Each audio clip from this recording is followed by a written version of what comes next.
Salut, c'est Romaric. Dans cette vidéo, je te parle de mon nouvel objectif de vie, de ma nouvelle quête, de ma nouvelle mission sacrée. Ou plutôt d'un niveau intermédiaire entre l'état actuel, initial, et la quête primordiale, je pense, qui unit toute vie. Et du coup, là, c'est entre les deux. Donc, c'est intermédiaire, c'est au niveau opérationnel. C'est quelque chose qu'on peut faire dans cette vie, contrairement à certains idéaux qui seraient, par exemple, euh, conceptualiser le tout-un, par exemple. Ça, je pense pas que ce soit possible. Donc, cet objectif vraiment fulgurant et qui parle en profondeur à mon âme, qui fait écho et qui fait trembler les voûtes de mon esprit, c'est créer du sol. En fait, dans la mesure où j'ai envie d'augmenter la quantité de vie et sa qualité dans l'univers, ça c'est, tu vois, c'est déjà plus opérationnel, c'est quelque chose de fabulé, voilà, qui est maintenant dans l'idéal, qui est plus atteignable. Moi, je vais pas pouvoir remplir l'espace de vie. Je vais, par contre, pouvoir contribuer à augmenter sur Terre quantité et qualité de vie. Et la condition principale pour qu'il y ait de la bonne vie, c'est qu'il y ait du bon sol. Tant en qualité qu'en quantité.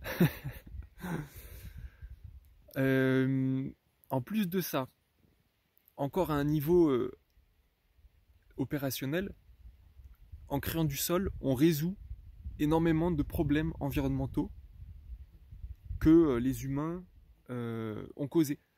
Et on devient aussi plus résilient aux changements qui sont aussi part du cycle de vie de la Terre. Mais c'est un autre sujet. Créer du sol, ça veut dire augmenter la matière qui se trouve entre le sol dur et l'air. C'est l'humus mélangé avec des minéraux extraits du sol dur que les plantes et les autres trucs qui se trouvent dans le sol vont contribuer à fragmenter pour en extraire l'énergie yin de la terre, et ce grâce à l'énergie yang du soleil. Donc, en augmentant cette interface entre ciel actif et terre passive, forcément, on augmente la qualité de ce qui se trouve entre l'humain, les animaux, les plantes et tout le bordel. Sans sol, il n'y a pas toutes les formes de vie basiques qui permettent des formes de vie de plus en plus complexes jusqu'aux plantes, en passant par les champignons. Les plantes, elles nourrissent les animaux, des trucs microscopiques jusqu'à à peu près notre strate humaine. Bon, il y a les baleines qui sont plus grosses, c'est tout. En tout cas, c'est tout ce qui existe aujourd'hui, parce que apparemment il y a des animaux plus gros qui auraient existé à l'époque où il y avait plus de carbone dans l'air. J'en parle dans ma vidéo qui s'appelle « Merci d'avoir brûlé le pétrole » ou un truc comme ça.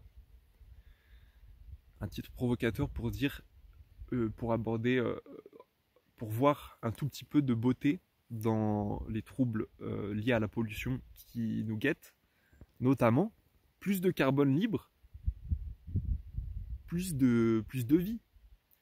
Le carbone, c'est le ciment des plantes, des créatures vivantes en général. C'est, encore une fois, ce qui fait le lien entre le ciel et la terre. Donc plus de carbone, plus de vie. On peut imaginer des arbres peut-être qui seraient beaucoup plus gros, des animaux qui seraient plus gros, mais ça, je suis pas sûr que ça me fasse de dingue rêver. Pour en revenir à ma quête, créer du sol, c'est offrir une sorte de bac à sable pour que la vie puisse continuer à générer des nouvelles mutations, des nouvelles adaptations, que la vie crée elle-même des nouveaux environnements et que la vie évolue pour s'adapter à ces nouveaux environnements. Donc tout ça pourrait ressembler à un cycle éternel de la vie, mais je pense que la Terre, l'humain et l'individu, ce sont des étapes vers une sorte d'animation de tout l'espace grâce à la vie, en une conscience qui du coup vivrait de façon harmonieuse et éternelle, sans trouble. Je ne sais pas si c'est quelque chose de souhaitable, mais bon, c'est un objectif comme un autre. En revanche, à notre niveau, wow, pour s'en rapprocher, ma piste, maintenant ça vraiment ça fait sens, c'est voilà, c'est créer du sol. C'est même pas faire pousser des légumes ou faire pousser du bois, c'est donner plus de sol à la terre. En fait, où que j'aille, finalement, je peux contribuer à créer du sol. Alors, peut-être que à 7 minutes 20, je me rends compte que c'est peut-être trop tard pour... c'est peut-être pas dans le bon ordre, quoi. Je pourrais parler des avantages du sol. Mais je crois que je vais faire une autre vidéo pour parler des avantages du sol.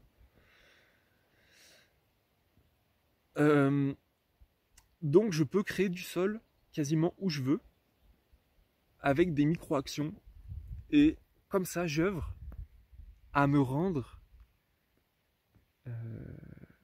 positif pour mon environnement, parce que je pense pas qu'aujourd'hui il y ait beaucoup d'humains qui apportent plus que ce qui dégrade sur Terre. En tout cas, moi, de mon point de vue occidental, des gens occidentaux, voilà, je pense qu'il n'y en a pas beaucoup qui arrivent à faire mieux que pire. De par les actions qui sont normales dans notre façon de vivre. Et donc, en mettant comme ça des petites touches à droite à gauche, je pense que je peux offrir du coup plus d'endroits pour plus d'êtres vivants, plus de mutations, plus d'adaptation, de résilience, plus de vie, ça veut dire aussi plus de nourriture, plus de matière et d'énergie stockée qui transite. Donc plus d'humains. Donc plus de réflexion sur comment coloniser l'univers pour lui apporter la vie.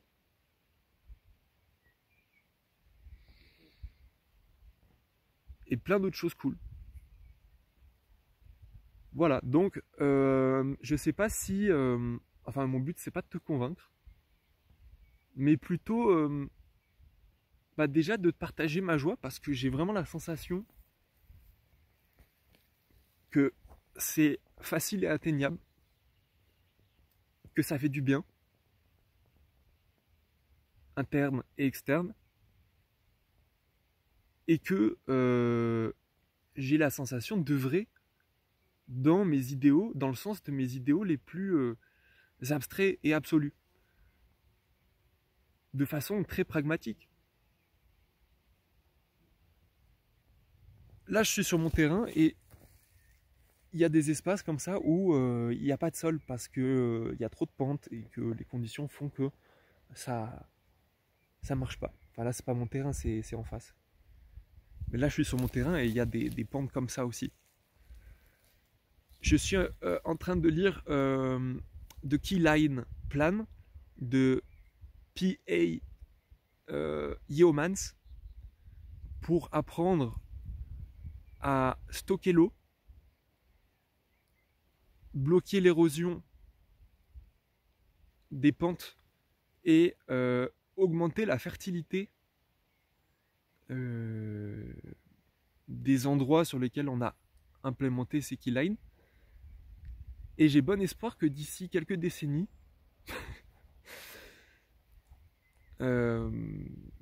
j'ai rendu quelques-unes de ces pentes plus vertes.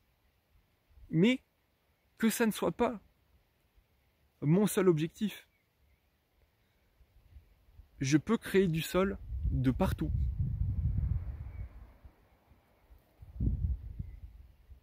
Sauf peut-être en ville. Et ça a un impact quasi immédiat. En bloquant, en captant les ressources, en bloquant l'érosion et l'évacuation de l'eau, des nutriments, de la matière organique, il y a instantanément plus de plantes, ou alors elles sont plus grandes. Elles résistent plus longtemps à la sécheresse. Et elles génèrent de plus en plus de matière organique à leur tour. Elles en bloquent également. Et là, c'est parti pour, si ce n'est pas la forêt, une zone qui, du moins, continue à augmenter en fertilité, qui continue à capter du CO2 et qui offre gîte et couvert à une quantité de vie croissante de façon exponentielle.